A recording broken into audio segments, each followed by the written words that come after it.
So I went and bought 3 trucks back in 2020, and haven't looked back since. It's been a wild ride. Learned a lot. Still learning every day. We have right about 40 trucks now.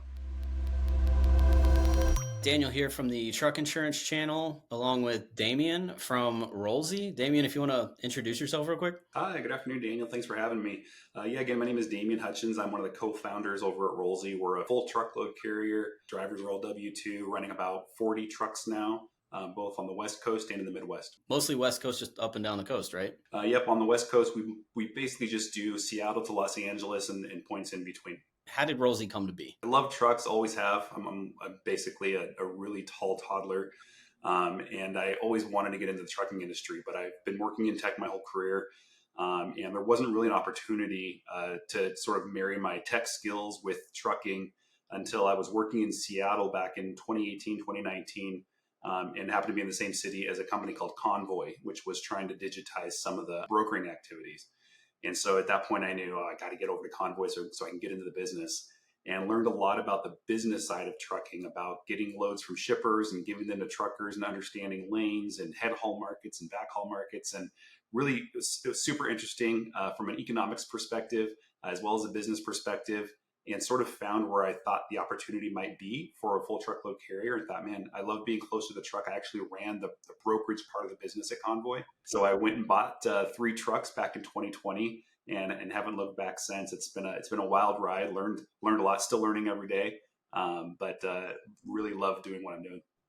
So 2020 to today, how many total trucks do you have in the fleet? We have right about 40 trucks now. That's pretty fast. Yeah, it's really fast. Yep. Growth. Okay, so that leads to my next question. You obviously have a unique perspective and an approach to this, but how have you scaled to 40 trucks in this short a period of time? So we started like most trucking companies do, except for maybe the strategy and the tactics were a little bit different. So my strategy was run on one lane, general freight, with the most common trailer out there to see if I could achieve some amount of demand density and keep my trucks moving. My goal was to increase the amount of time that the truck was loaded and rolling over the traditional trucking model.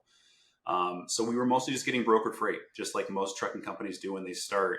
And we got really fortunate and got some great shippers that were willing to give us as much freight as we wanted. And so we started taking some of that freight. That's why we're now working in the Midwest as well. And that helped us sort of fuel the growth that we've been seeing. So you started off just like on load boards? That's right. Yeah, we just started with just brokered freight. I had kind of a unique take on how to choose the loads and which loads to actually take and what we would accept as payment for them. But we started just like everybody else, just working load boards. I'm sure you have some crazy analytics around the efficiencies of running this, especially individual lanes. But were you looking for brokered loads specific to this one lane? Yes. So like right from the beginning, you were dead set on that. When I started the business, I thought of what the strategy would be, which means there has to be trade-offs. And my trade-offs were, and I kind of learned this from running the brokerage, I didn't want to take all the long tail freight. Even though it might pay a higher amount per mile, it doesn't achieve what my primary goal was of keeping my trucks loaded and rolling for a greater period of all time. So all time was my denominator. And I saw that if I go chase rates, then that's great for that mile or for that one load, but then I'm going to be stuck somewhere, and I'm probably going to increase some amount of not loaded and rolling. Maybe it's stopped and empty or stopped and loaded. That's why we chose Interstate 5, because at the time in 2020, things have changed since then, but at the time it was a very dense lane. There was always loads coming out of Southern California. There was always loads going north. There was always loads coming out of Seattle. It was just a matter of how low that rate might be, but I didn't really care. I could take really low rates because if I had a higher percentage of loaded and rolling, my weekly revenue per truck would still be as good or higher than the incumbents with a lot less unknown variables. This is so cool. I got into insurance and specifically just did trucking, right? Like didn't want to touch anything else. So I get the niche approach, right? Like it allows you to kind of reiterate, and like dial in what works best for you. To date, from someone starting with one truck, brand new company, I know of like 2 other companies that have done something even remotely similar, where they knew exactly, they had a real strategy, and the strategy wasn't just hop on load boards and take the highest paying load every time. Not really putting a lot of effort or thought into what about when I get stuck? And how many times am I going to get stuck and just sit somewhere? How long am I going to sit there? And how much am I going to build up frustration from this and want to quit?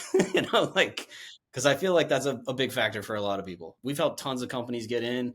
We've seen a bunch of companies go. And I think a lot of it isn't necessarily about total profitability. I think it's just like lack of strategy and execution. And you guys seem to really be making that work if you're up to 40 trucks already. I have a hunch that you have better retention because of the time loaded. I bet there's a really good correlation between time loaded and retention. Well, there's a few factors there, and that was a whole nother strategy. So I thought of it as my driver strategy, and what would I do to keep drivers? So I did a few things. You're right. The load strategy was a part of that, and it's not just because of the time loaded. In fact, another part of the strategy was pay drivers by the hour for all on duty and driving time on the drive line. That was because I wanted to have a really cheap back office. And it was mostly just, it's much easier to run payroll that way. So drivers don't really care if they're loaded and rolling. They're going to get paid when they're on duty either way.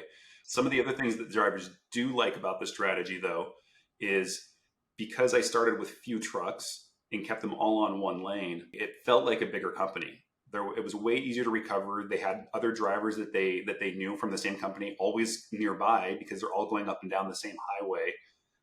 We were able to create a little bit more community because when you're doing so few places that you're picking and dropping, they all sort of learn those facilities really quickly so they can help each other out. So it was kind of a combination of things that helped with our retention.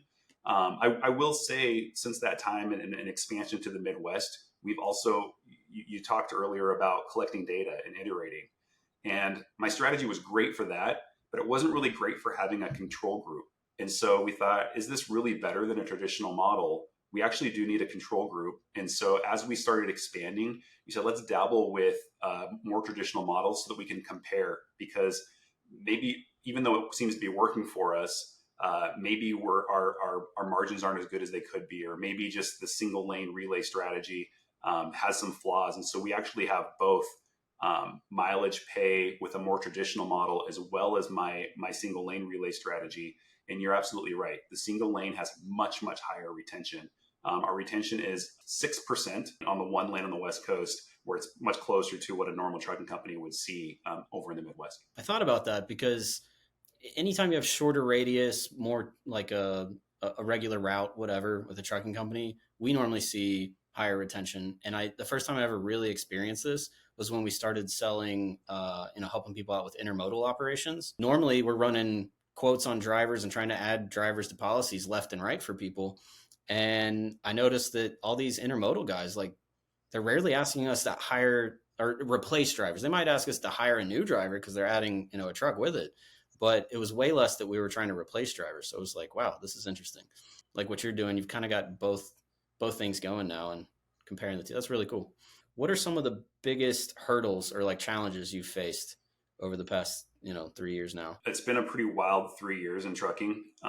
There's the collapse of West Coast. I knew that we entered in a hot time. We came in at the end of 2020. We got the benefit of 2021 to build.